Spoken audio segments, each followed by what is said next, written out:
नमस्कार, आदाब। मैं हूं अबुल नस्र इकबाल। दोस्तों, इस समय पूरे देश में सबसे ज्यादा चर्चा हो रही है इलेक्टोरल बॉन्ड की। इलेक्टोरल बॉन्ड पर सुनवाई हुई, सुप्रीम कोर्ट ने अपना फैसला सुनाया। काफी ना नुकर के बाद आखिरकार जब एसबीआई को सुप्रीम कोर्ट ने फटकार लगाई तो एसबीआई ने सारा डेटा इलेक्शन कमीशन को सौंपा। अभी भी बहुत कुछ साफ नहीं है, किसने किसको पैसा दिया, ये मैचिंग अभी चल रही है। कुछ पत्रकार भी लगे हुए हैं जो एक्सपर्ट हैं, उनकी अपनी अपनी राय है। तमाम तरह के कयास लगाए जा रहे हैं। किसने सबसे ज्यादा बॉन्ड खरीदे, किसने सबसे ज्यादा बॉन्ड इन कैश कराए, ये तो साफ हो गया है। लेकिन किस पार्टी से, किस कंपनी से, किस राजनीतिक दल को कितना पैसा मिला है, ये अभी तक साफ नहीं हो पाया है। इसको डिकोड करने की लगातार कोशिशें सभी लोग कर रहे हैं। हमारी भी कोशिश है। मेरे साथ इस समय जाने माने राजनीतिक विश्लेषक राहुल लाल जी बने हुए हैं। राहुल जी, बहुत बहुत स्वागत है आपका मेरे इस चैनल पर। क्या कहेंगे आप, जिस तरह से ये अब धीरे धीरे क्लियर हो रहा है, ये तो बात क्लियर हो गई है कि किसने कितना पैसा दिया है और किसने कितना इनकैश कराया है किस राजनीतिक दल ने। अब जो कयास लग रहे हैं, तमाम तरह की बातें आ रही हैं, तमाम तरह के जो बड़े नाम हैं जिन्होंने इलेक्टोरल बॉन्ड खरीदे हैं, जिसमें फ्यूचर गेमिंग है या मेगा इंजीनियरिंग है, उनको लेकर बहुत सारी बातें हो रही हैं। आपकी अभी तक क्या समझ में आया है? देखिए अबुल जी, मुझे तो लग रहा है कि इलेक्टोरल बॉन्ड को जो सरकार छुपाना चाह रही थी, वो राज अब अभी जबकि सूचनाएं पूरी नहीं आई, जी उसके पहले ही कई सारे राज अब खुल के सामने में आने लगे। देखिए, हम लोगों को ये पता है कि किस डेट पे किस व्यक्ति ने इलेक्टोरल बॉन्ड खरीदा, ये हम लोग जान रहे हैं। और आज के समय में ये पता है कि किस डेट पे किस पॉलिटिकल पार्टी ने कितने राशि के इलेक्टोरल बॉन्ड को उन्होंने जो है कि कैश किया है। जी लेकिन कई सारे ऐसी चीजें हैं कि अगर भारी मात्रा में, देखिए सबसे पहले सवाल ये उठ रहा है, और ये सवाल हम लोग अगर देखें कि एज ए पत्रकारिता के दृष्टि से, अब मैं पश्चिम बंगाल के इलेक्शन में अबुल जी गया हुआ था जब विधानसभा के चुनाव चल रहे थे। तो एक तरह से भारतीय जनता पार्टी की जब वो रोड शो हो रही थी अमित शाह जी की, और मैं उस रोड शो के बाद जब मैं ममता बनर्जी के जो है कि एक उनके रैली में गया, तो ऐसा लगा कि 5 स्टार होटल से किसी जो है कि झुग्गी झोपड़ी में पहुंच गया। यानी अब हर जगह चुनाव में हम लोगों को पिछले विधानसभा लोकसभा चुनाव में यह नजर आ रहा था कि बीजेपी जो चुनाव में खर्च करती है वो बहुत ज्यादा स्केल होता है, और बाकी दूसरी पार्टियां उसके तुलना में काफी गरीब नजर आ रही थी। तो जी वो तब राशि दिख रहा है कि इलेक्टोरल बॉन्ड की पूरी पैसे, पूरे धार जो है वो भारतीय जनता पार्टी को उपलब्ध हो रही अच्छा, थी। इलेक्टोरल बॉन्ड पर हम आएंगे। इसका जो स्टैटिस्टिक्स है पूरी, उस पर मैं आपसे जानकारी लूंगा। लेकिन पहले मैं एक बात ये जानना चाह रहा हूं राहुल जी, कि जितने भी बड़े कॉरपोरेट घराने हैं, जितनी भी बड़ी बड़ी कंपनियां हैं, क्या ये जो चंदा देती हैं, इलेक्टोरल बॉन्ड खरीदती हैं, क्या इनकी कोई वैचारिक प्रतिबद्धता होती है इन पार्टियों को लेकर, जिन पार्टियों के लिए ये खरीदे जाते हैं?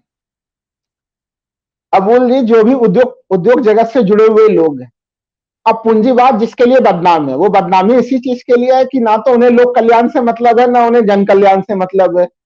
पूंजीवाद का मूल मंत्र है, वो मूल मंत्र है प्रॉफिट, लाभ की कमाई। लाभ की कमाई पे ही उनका पूरा का पूरा तंत्र टिका हुआ है। तो ऐसे जी स्थिति में वो अचानक से बीजेपी के लिए उनका प्रेम उमड़ रहा है, क्या वो अचानक से दक्षिणपंथी हो गए, क्या उनमें भी जो है कि वो बीजेपी के विचारधारा से प्रेम करने लगे? ऐसी कोई स्थिति नहीं है। और जो आंकड़े आ भी रहे हैं, उन आंकड़ों को देख के भी यही चीजें दिख रही हैं कि वो वहां पर या तो उनकी वो प्रॉफिट के कारण से वो जा रहे हैं, भारतीय जनता पार्टी को दे रहे हैं, या फिर दूसरा कारण है कि कुछ उनकी मजबूरियां, या तो कोई मजबूरी है या तो फिर प्रॉफिट का मामला क्या है। मजबूरी है? इसका ईडी, सीबीआई, इनकम टैक्स, ये मजबूरियां हैं? देखिए, मजबूरियों में सबसे मामला तो ये महत्वपूर्ण है ही। देखिए, अब ऐसे घटनाक्रम का पूरा अगर हम लोग देखें, तो जैसे एक ग्रासिम इंडस्ट्रीज है, वो आदित्य बिरला समूह का है। अब जी इनके ऊपर जो है कि मार्च 2019 में आईटी की कार्रवाई होती है, और अप्रैल 2019 में ये बॉन्ड खरीदना शुरू कर देते हैं। किसको देते हैं नहीं पता, लेकिन ऐसे घटनाओं के, बहुत सारे घटनाओं का हम लोग को एविडेंस मिलता है हम लोगों को कि ईडी की कार्रवाई होती है, इनकम टैक्स की कार्रवाई होती है, सीबीआई की कार्रवाई होती है। आपको जैसे पता होगा कि ये जो अरविंदो फार्मा, 10 नवंबर 2024 को इनके जो है कि एमडी गिरफ्तार होते हैं, 10 नवंबर 2023 को, और 15 नवंबर को केवल 5 दिन बाद ये भारी संख्या में बॉन्ड खरीदना चालू कर देते हैं। तो इस तरह की कंपनियों का फ्यूचर गेमिंग जो कि सबसे बड़ी है, आप सोच के देखिए इस लिस्ट में कितना बड़ा विरोधाभास है। 1300 करोड़ से ज्यादा का, 1300 करोड़ से ज्यादा के बॉन्ड उन्होंने खरीदे। अब जब तक ये बॉन्ड एक तरह से इलेक्शन कमीशन ने जारी नहीं किया था, फ्यूचर गेमिंग कंपनी के बारे में किसी की रुचि भी नहीं थी अबुल जी। लेकिन अचानक से देखिए कि जब चंदा देने की बारी आती है तो वो कंपनी चंदा देने में नंबर 1 बन जाती है। 1368 करोड़ जो आप बता रहे हैं कि उतना का वो बॉन्ड खरीदती है। उसके ऊपर ईडी की कार्रवाई, इनकम टैक्स की कार्रवाई, उसके संपत्ति को इनकम टैक्स ईडी जो है कि अटैच करती है। कभी एक बार उसका 450 करोड़ को अटैच किया जाता है, कभी 500 करोड़ संपत्ति को ईडी अटैच करती है, और जैसे अटैच करती है उसके चंद दिनों बाद जो है वो फिर से जो है कि इलेक्ट्रल बॉन्ड खरीद के भारी मात्रा में दान करना शुरू कर देती है। एक चीज बड़ा ध्यान रखना पड़ेगा, किसको दान किए ये अभी तक नहीं मालूम। अब किसको दान किए ये डेटा अभी तक नहीं है, ये मैचिंग अभी नहीं है। तो वो मैचिंग नहीं, इलेक्टोरल बॉन्ड के जो नंबर हैं वो अभी डिस्क्लोज नहीं किए हैं। कल सुप्रीम कोर्ट ने वो भी आदेश दे दिए हैं जहां पे कि एसबीआई कह रही थी कि भाई वो जून लास्ट तक में होना चाहिए। सुप्रीम कोर्ट ने उसे भी क्लियर कर दिया है कि हम इसी समय जो है कि आपको अभी देना है आपको, तो वो भी वो समस्या का भी समाधान हो जाएगा। लेकिन एक लॉजिक भी होता है अबुल जी कि आखिर अचानक से छापामारी हो रही है। कोई कंपनी उसके पहले कभी एक्टिव नहीं थी, वो चुनावी चंदे में विश्वास ही नहीं रखती थी, किसी को भी नहीं दे रही थी चुनावी चंदा। लेकिन ईडी, इनकम टैक्स, सीबीआई आती है और उसके बाद वो इलेक्ट्रल बॉन्ड खरीदना शुरू कर देती है। यह संदेह बिल्कुल पैदा करता है। जो घटनाक्रम का जो क्रोनोलॉजी है, जो घटनाक्रम की सीक्वेंसेस है, वो अपने आप में बहुत कुछ कहते हुए नजर आ रही है। और एक एक मान लीजिए कि एक यशोदा हॉस्पिटल है जी, 26 दिसंबर को इनके ऊपर ये 26 दिसंबर 2020 को आईटी का जो है इनके ऊपर रेड होता है, और अप्रैल फिर उसके 2020 में, और अप्रैल 2020 से अक्टूबर 2022 तक में ये 162 करोड़ के इलेक्ट्रल बॉन्ड खरीद लेता है। तो कार्रवाई होती है और उसके कुछ समय बाद जो है कि इलेक्ट्रल बॉन्ड में उनकी रुचि बढ़ जाती है। तो सवाल तो खड़े होंगे। देखिए जो एक बड़ा गंभीर सवाल और खड़ा हो रहा है कि आपका लाभांश कितना है और आप कितना इलेक्ट्रल बॉन्ड दे रहे हैं। क्योंकि अगर हम लोग बहुत बड़ा सवाल है, ये बहुत बड़ा सवाल है। इस पर लगातार लोग आंकड़े भी पेश कर रहे हैं कि आपने पूरे साल कितना लाभ कमाया और कितना ज्यादा आपने इलेक्टोरल बॉन्ड खरीद लिए, दान कर दिया पॉलिटिकल पार्टीज को। आपके पास अगर कोई आंकड़ा है तो बताइए। मैं आंकड़ा भी बता रहा हूं, लेकिन उसके पहले एक जो इलेक्ट्रल बॉन्ड से पहले की जो अबुल जी व्यवस्था थी, थोड़ा उसके ऊपर भी मैं दर्शकों के लिए प्रकाश डाल दूं कि उसके पहले यह व्यवस्था थी कि कोई भी कंपनी जो राजनीतिक चंदा देगी वो अपने लाभांश का 7.5% से ज्यादा नहीं, और उनके ये लाभांश का औसत निकाला जाता था 3 फाइनेंशियल ईयर के आधार पर। यानी कि पिछले 3 फाइनेंशियल ईयर में आपका लाभांश कितना रहा उसका 7.5% दे सकते थे। अभी स्थिति क्या है? अभी अगर हम लोग फ्यूचर गेमिंग कंपनी जो सबसे ज्यादा चर्चा में है, उसने अपने लाभांश से 6 गुना ज्यादा जो है कि चंदा दिया उन्होंने। यानी लाभांश उनका जितना था उससे 6 गुना ज्यादा चंदा दिया। कई और कंपनियां हैं जिनके लाभांश मान लीजिए कि 10 करोड़ का है, लेकिन चंदा वो 100 करोड़ का दे रहे हैं। किसी का लाभांश 20 करोड़ का है, चंदा वो 200 करोड़ का दे रहे हैं। जैसे क्विक सप्लाई चेन, इनका भी लाभांश काफी कम का था, लेकिन इन्होंने 410 करोड़ का चंदा दिया। मतलब तो आप कह रहे हैं कि 200 करोड़ कमाने वाली कंपनी 1300 करोड़ का चंदा दे रही है, आप ये कह रहे हैं? हाँ, ये सीधे सीधे आ रही है। फ्यूचर गेमिंग कंपनी लाभांश इतना ही दिखा रही है। आप सोच के देखिए 200 करोड़ रुपया कमा रही है वो। अबुल जी, दूसरे अलावा कि उसके 1000 से ऊपर की संपत्ति ईडी अटैच कर रही है 2 अलग अलग चरण में, फिर भी उसके चंदा देने की ताकत में कोई कमी नहीं आ रही। इसमें 2-3 सवाल उठते हैं। एक तो वो फ्यूचर गेमिंग कंपनी बचने के लिए चंदा दे रही है, और साथ ही साथ फ्यूचर गेमिंग कंपनी के पर्दे के पीछे कोई और भी आके चंदा दे सकता है। अगर जो तमाम लोग जो सुप्रीम कोर्ट में मांग, उन्होंने सुप्रीम कोर्ट से भी ये मांग होनी शुरू हो गई है कि सुप्रीम कोर्ट के निगरानी में कुछ एसआईटी का गठन होना चाहिए इन जांचों के लिए कि आखिर जब हमारा लाभांश नहीं है तो फिर हम इतना ज्यादा चंदा दे कैसे रहे। और तो ये कहां से फिर तो राहुल जी, फिर तो राहुल गांधी जो आरोप लगा रहे हैं, कांग्रेस पार्टी जो आरोप लगा रही है कि ये आजाद भारत का सबसे बड़ा घोटाला होने जा रहा है। उनके इस आरोप में अबुल जी काफी ज्यादा दम है। दम कैसे, थोड़ा उसको भी कुछ उदाहरण से देखें। ये तो हम लोगों ने कुछ वो उदाहरण देखे कि जिसमें कि ईडी, इनकम टैक्स, सीबीआई जाती है और फिर जो है कि वो अचानक से इलेक्ट्रल बॉन्ड खरीदना शुरू कर देते हैं। लेकिन कुछ उद्योग जगह जिसके लिए बदनाम है कि वो एक हाथ से लेते हैं और दूसरे हाथ से देते हैं, सरकार कुछ जगह बहुत ही न्यायपूर्ण भी नजर आ रही है सीक्वेंसेस के अनुसार। जैसे मेगा इंजीनियरिंग जो है वो सेकंड नंबर की सबसे बड़ी दानदाता है।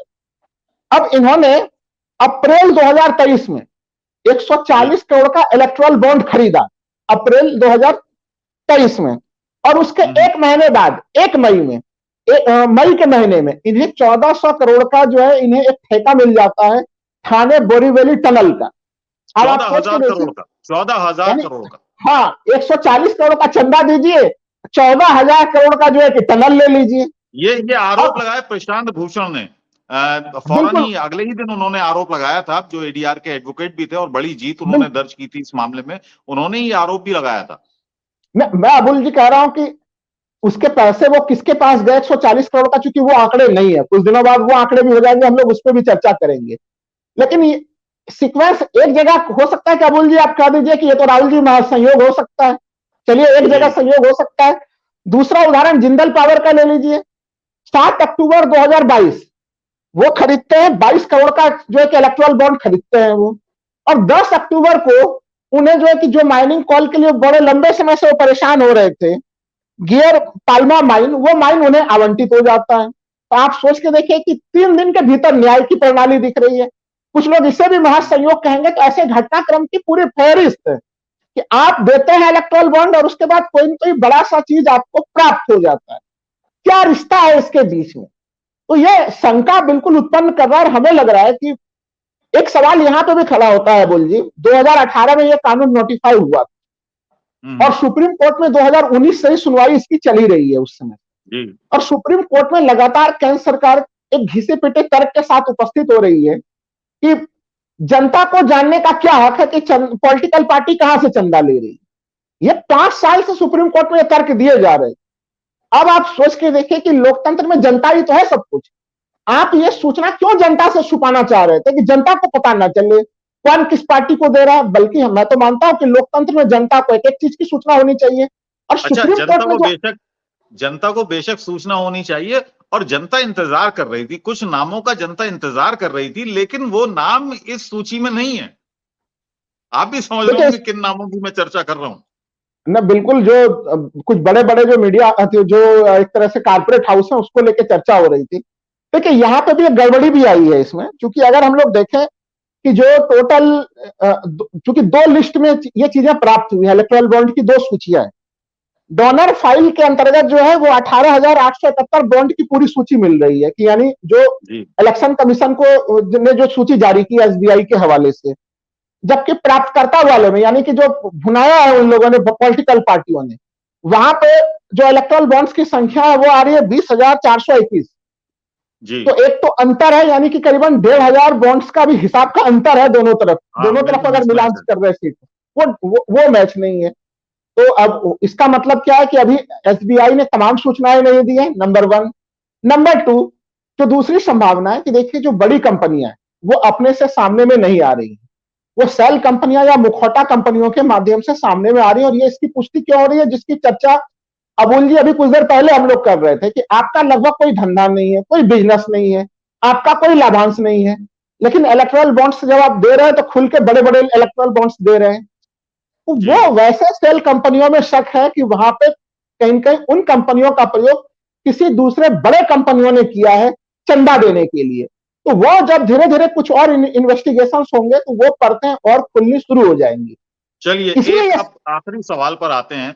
अब ये तो चलता रहेगा और ये कयास भी लगते रहेंगे जब तक कि पूरी तरीके से ये साफ नहीं हो जाता है कि किस कंपनी ने किस पार्टी को ये चंदा दिया, इलेक्टोरल बॉन्ड कितने कैश कराए गए। ये बताइएगा, लोकसभा चुनाव के मद्देनजर इस चुनावी चंदे का जो पूरा धंधा है, इसका क्या असर पड़ने वाला है अब आने वाले चुनाव? इसके देखिए मुझे लग रहा है कि 3-4 आयामों से इसे देखना पड़ेगा। एक तो जो विपक्षी आरोप लगा रहा था कि संवैधानिक संस्थाओं के दुरुपयोग की स्थिति है, जी, तो वो एस्टेब्लिश स्थिति हो रही है। वो स्टेब्लिश हो रही है। देखिए स्टेब्लिश तो इस संदर्भ में हो रही है कि इलेक्टोरल बॉन्ड का विपक्ष और कांग्रेस डे वन से 2017 से विरोध करती रही, लेकिन फिर भी यह व्यवस्था 2024 में असंवैधानिक घोषित हुई। एक असंवैधानिक व्यवस्था के तहत देश कम से कम 6 वर्ष तक रहा।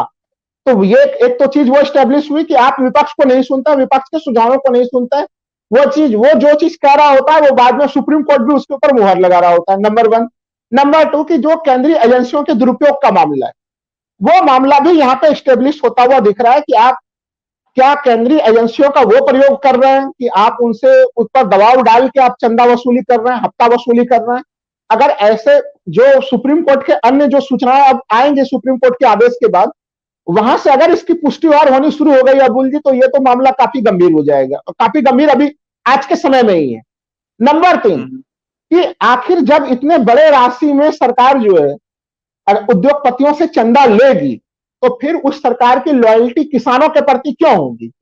अभी किसान जब अभी यहाँ पे रामलीला मैदान आए, वहां पे सोचिए कि पूरे रामलीला मैदान में सीवर का पानी जो है कि फैला दिया गया था। जी, आप सोचिए कि कितने बदबू के बीच में हमारे अन्नदाता को बैठ के जो है कि एक अपनी बातों को रखने का कैसा मौका मिला उनके। तो आप उन्हें दिल्ली आने नहीं देते, उनके लिए तमाम प्रकार की बाधाएं उत्पन्न करते हैं, तो वो सरकार कैसे फिर अन्नदाता के प्रति, सामान्य लोगों के प्रति जागरूक होगी? जो ये जो आरोप लग रहे हैं, राहुल गांधी जो स्पेशल आरोप लगा रहे हैं, उन आरोपों पे भी पुष्टि के मुहर लग रहे हैं। तो शुरुआत में लोगों को लग रहा था कि राहुल गांधी कुछ कह रहे हैं, लेकिन उसके लिए तथ्य नजर नहीं आ रहे हैं। वो तथ्य है, वो इलेक्टोरल बॉन्ड से खुल के आ रहे हैं। हमें लग रहा है कि 2024 के लोकसभा चुनाव से पहले ये बड़ा मुद्दा बनेगा। इसलिए भी बनेगा कि माननीय प्रधानमंत्री जी की छवि अब तक काफी साफ और स्वच्छ रही। जो उनका वो जो लगातार कह रहे थे कि मैं खाऊंगा ना खाने दूंगा, लेकिन पिछले कई घटनाओं से जो कैग के रिपोर्ट आए, जिसमें आयुष्मान भारत के ऊपर सवाल उठे कि कुछ चंद मोबाइल नंबर से जो है कि लाखों की संख्या में लाभार्थी उत्पन्न हो गए। द्वारका एक्सप्रेस वे का पूरा मामला उठा कि वहां पे प्रति किलोमीटर सड़क बनाने में कैसे 300 करोड़ रुपया से ऊपर का खर्च हुआ। और फिर जब कैग की रिपोर्ट पर सरकार ने स्पष्टीकरण नहीं दिया बोल जी, बल्कि उन अधिकारियों का ट्रांसफर कर दिया, लेकिन फिर भी वो मामला ठंडे बस्ते में चला गया। लेकिन इस पूरे घटनाक्रम से ये जो पेंडुरा खुला है इलेक्टोरल बॉन्ड के मामले से, यहां से सरकार की वो छवि जो ईमानदारी वाली छवि है, राजनीति में परसेप्शन की भूमिका काफी ज्यादा होती है, वो परसेप्शन पूरी तरह से जो है कि इस संदर्भ में टूटता हुआ भी नजर आ रहा है यहाँ से। तो ये लोकसभा चुनाव को काफी ज्यादा प्रभावित करेगा, ये एक बड़ा मुद्दा होगा। चलिए, बहुत बहुत शुक्रिया राहुल लाल जी हमसे बात करने के लिए, और समय समय पर हम आपको तकलीफ देते रहेंगे इस तरह के मुद्दे, क्योंकि आप बहुत अध्ययन करते हैं और बहुत अध्ययन करने के बाद आप अपनी बात रखते हैं, और जिससे काफी इंफॉर्मेशन हमें भी मिलती है, जनता को भी मिलती है। फिलहाल बहुत बहुत शुक्रिया। आगे आपसे बातचीत जारी रखेंगे, कुछ और मुद्दों पर बातचीत करेंगे। फिलहाल बहुत बहुत धन्यवाद।